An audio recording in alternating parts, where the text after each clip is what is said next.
राधे राधे दोस्तों, स्वागत है आपका हमारे चैनल में। तो आज मैं आपको सुनाने जा रही हूँ आखिर क्यों मेघनाद को सिर्फ लक्ष्मण ही मार सकते थे। मेघनाद लंकापति रावण का सबसे बड़ा पुत्र और युवराज था। माना जाता है कि रावण बहुत बड़ा विद्वान था। रावण अपने से भी कहीं ज़्यादा गुणवान, पराक्रमी और विद्वान अपने बड़े पुत्र मेघनाद को बनाना चाहता था। धर्म ग्रंथों के अनुसार अपने पुत्र को सबसे ज़्यादा शक्तिशाली और अजर अमर बनाने की कामना को लेकर त्रिलोक विजेता रावण ने उसके जन्म के समय सभी देवताओं को एक ही स्थान 11वें घर में मौजूद रहने के लिए कहा था। लेकिन भगवान शनिदेव ने रावण की आज्ञा का पालन नहीं किया और 12वें घर में जाकर बैठ गए, जिससे मेघनाद अजर अमर न हो सके। एक बार ऋषि अगस्त्य ने भगवान राम के दरबार में कहा कि रावण के पुत्र मेघनाद को स्वयं राम भी नहीं मार सकते थे, उन्हें तो केवल लक्ष्मण ही मार सकते थे। आइए जानते हैं कि ऋषि अगस्त्य ने ऐसा क्यों कहा। मेघनाद को केवल लक्ष्मण ही क्यों मार सकते थे। मेघनाद बहुत ही प्रबल एवं शक्तिशाली योद्धा था, जिसके जन्म के उपरांत ही सृष्टि के संपूर्ण मेघों ने रोते हुए एक समान नाद किया था। तत्पश्चात उसका नामकरण मेघनाद नाम से हुआ। उसके पास नागपाश रूपी ऐसा शस्त्र था जिससे वह अदृश्य होकर राम लखन सहित पूर्ण सेना पर बादलों के छिपकर वार कर सकता था। यह भली भांति जानता था कि संसार में किसी भी साधारण मनुष्य के हाथों उसका वध संभव नहीं है। धर्म और अधर्म के बीच युद्ध की समाप्ति के उपरांत भगवान श्री राम के राज्याभिषेक में सम्मिलित उन अनेक तपस्वियों, ऋषि मुनि आदि भगवान राम से मिलने व आशीर्वाद देने वहां पर उपस्थित हुए। उस समय मुनि अगस्त्य ने प्रभु श्री राम से कहा, राम, आपने रावण व कुंभकर्ण को मारा, जो अति दुर्लभ था, लेकिन अधिक विषाद संग्राम लक्ष्मण ने मेघनाद से किया था। मेघनाद का वध सबसे ज़्यादा भीषण था। गुरु के वचनों को सुन प्रभु श्री राम अचंभित हो गए, क्योंकि वे मेघनाद की प्रबलता व उनके वरदान से अनभिज्ञ थे।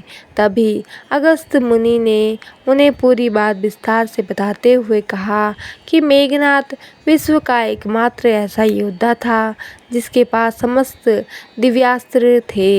तीनों महास्त्र, ब्रह्म नारायण अस्त्र व महादेव का पशुपत अस्त्र भी था। उसे वरदान प्राप्त था कि उसके रथ पर रहते हुए कोई भी उसे परास्त नहीं कर सकता।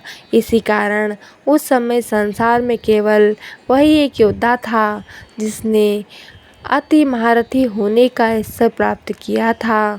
उसने स्वयं भगवान रुद्र से युद्ध की शिक्षा प्राप्त की और समस्त शस्त्र प्राप्त किए।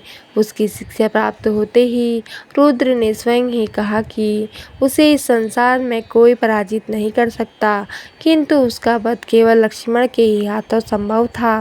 महर्षि के मुख से वाणी से मेघनाद का ऐसा वर्णन सुनकर भगवान राम विस्मित होकर रह गए और बोले, लक्ष्मण निस्संदेह महाप्रचंड योद्धा है और उनके पास भी विश्व के सारे दिव्यास्त्र थे, किंतु उसे पाशुपत अस्त्र का ज्ञान नहीं था, जिसका ज्ञान सिर्फ मेघनाद को ही था।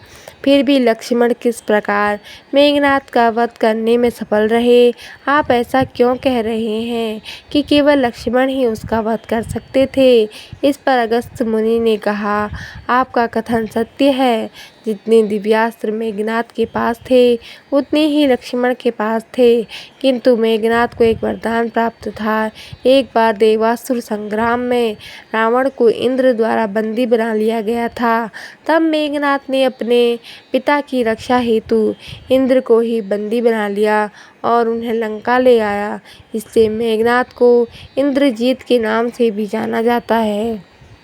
तब इंद्र को मुक्त कराने के लिए ब्रह्मा जी ने उसके द्वार पर पधारे तो ब्रह्मा से उसने एक वरदान रूपी अपेक्षा पूर्ण करने को कहा और अपने प्राणों की रक्षा व अमर रहने हेतु उसने यह वरदान मांगा कि मुझे वही मार सकेगा जिसने 14 वर्षों तक ना तो भोजन ग्रहण किया हो, ना ही किसी स्त्री का मुख देखा हो और ना ही निद्रा का आहार ग्रहण किया हो, अर्थात 14 वर्षों तक सोया न हो।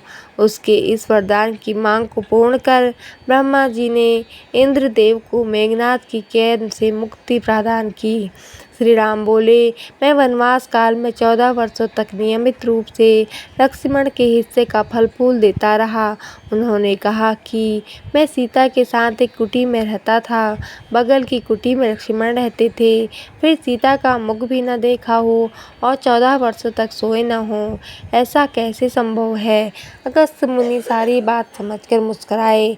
प्रभु से कुछ छिपा है भला, प्रभु श्री राम को तो सब कुछ पता था। दरअसल सभी लोग सिर्फ श्री राम के ही गुणगान करते थे, लेकिन भगवान राम चाहते थे कि लक्ष्मण के तप और वीरता की चर्चा भी अयोध्या के घर घर में हो। अगस्त्य मुनि ने श्री राम से कहा कि क्यों न लक्ष्मण जी से ही पूछ लिया जाए। लक्ष्मण जी आए तो राम जी ने कहा कि आपसे जो पूछा जाए उसे सच सच कहिएगा। प्रभु ने पूछा, हम तीनों 14 वर्षों तक साथ रहे, फिर तुमने सीता का मुख कैसे नहीं देखा? फल दिए गए फिर भी निराहारी कैसे रहे और 14 वर्षों तक सोए नहीं, यह कैसे हुआ?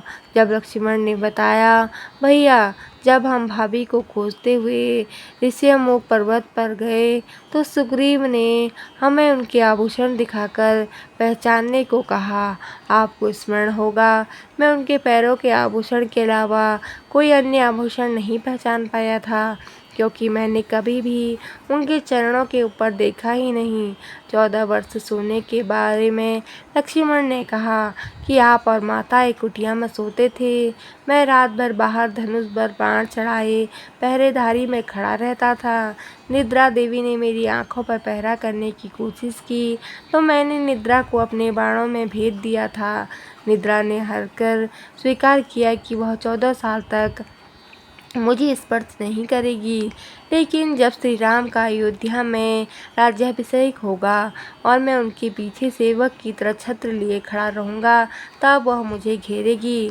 आपको याद होगा, राज्याभिषेक के समय मेरे हाथ से छत्र गिर गया था। लक्ष्मण जी ने आगे बताया कि जब मैं जो फल फूल लाता था, आप उनके 3 भाग करते थे।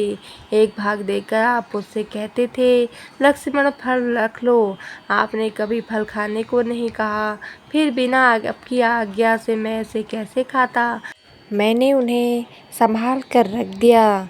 फिर लक्ष्मण भगवान राम से कहते हैं कि मैंने गुरु विश्वामित्र से एक अतिरिक्त विद्या का ज्ञान लिया, जिसके बिना अन्न ग्रहण किए भी व्यक्ति जीवित रह सकता है। उसी विद्या से मैंने भी अपनी भूख नियंत्रित की और मेघनाथ मारा गया। यह सुनते ही प्रभु श्री राम फिर से भाव विभोर हो उठे और लक्ष्मण को गले से लगा लिया। बोलो जय सिया राम। तो दोस्तों, आपको कहानी कैसी लगी कमेंट करके ज़रूर बताएं और हमारी चैनल में ऐसी ही अनेक तरह की आध्यात्मिक एवं ज्ञानवर्धक कहानियाँ सुनने के लिए हमारे चैनल को सब्सक्राइब ज़रूर करें। धन्यवाद। जय माता दी।